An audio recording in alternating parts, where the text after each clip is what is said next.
Salve galera, como é que vocês estão? Espero que vocês estejam bem, sejam muito bem-vindos a mais um vídeo aqui do canal, João Augusto Cura quem vos fala. O vídeo de hoje terá spoiler do último episódio de Rick and Morty, então se você ainda não viu o último episódio da temporada de Rick and Morty, presta atenção que esse episódio vai ter spoiler, nesse vídeo aqui tem spoiler, e talvez você não queira ver. Dito isso, bora pro vídeo de hoje. O episódio começa com Rick e Morty tendo uma discussão e o Morty terminando muito chateado com o Rick. Em vez de tomar uma atitude madura e tentar resolver as coisas com um adulto, Rick toma a atitude mais Rick possível e injeta um parasita que come o centro de empatia do indivíduo e, através disso, altera a percepção da realidade. E assim, ele consegue resolver temporariamente o problema. O problema real começa porque o parasita ele não poderia ficar muito tempo no corpo do hospedeiro, ou então ele comeria o centro de empatia do hospedeiro inteiro. E é justamente o que acontece com o Mori. E caso você não saiba, centro de empatia é a área responsável por você se colocar no lugar dos outros, sentir compaixão, piedade, pena, remorso. Ou seja, é uma área responsável por sentimentos. Quando a pessoa perde essa área, ela não tem mais sentimentos. Ela não se importa mais com os outros. O Mori normalmente é apresentado como um cara de boa, um cara que vive tentando ver as coisas com o copo meio cheio, né?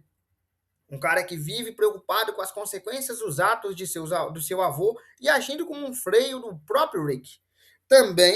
Ele também é visto inseguro, com medo, preocupado, o tempo todo, né, com emoções bem humanas. Só que quando esse parasita come o centro de empatia do Mori, a coisa muda de figura. O Mori deixa de sentir, ele desliga os sentimentos.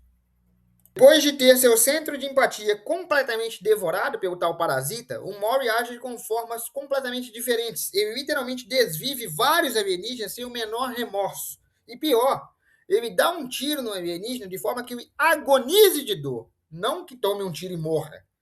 Ele desvive o alienígena para que ele agonize de dor antes de morrer. E faz isso com a cara de paisagem de quem está tomando um suco.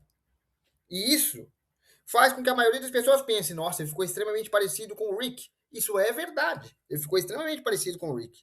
Só que ele ficou mais parecido com alguém que a gente conhece, com Evil Mori. Muita gente esquece que o Mori é um gênio e ele poderia a qualquer momento ser tão inteligente quanto o Rick, porque ele é neto biológico do Rick, então a inteligência está parte do sistema dele, do DNA dele. Aquele narcisismo, aquelas coisas que o Rick faz, tudo o Mori é capaz de fazer. Ele só não faz porque ele se sente inseguro, porque ele tem ansiedade, porque ele tem medo, porque ele tem pânico, porque ele não se acha capaz. Só que sem a empatia, sem os freios dos sentimentos, ele ficou muito mais inteligente e também muito mais perigoso, porque ele passa a atuar sem nenhum senso de moralidade.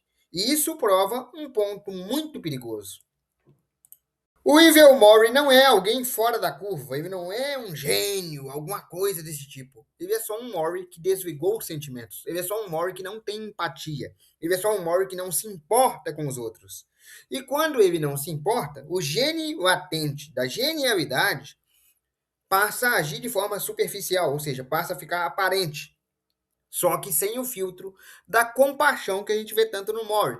Ou seja, qualquer Mori, de qualquer parte do multiverso, pode vir a se tornar um Evil Mori. Basta que esse Mori em questão abandone a própria empatia.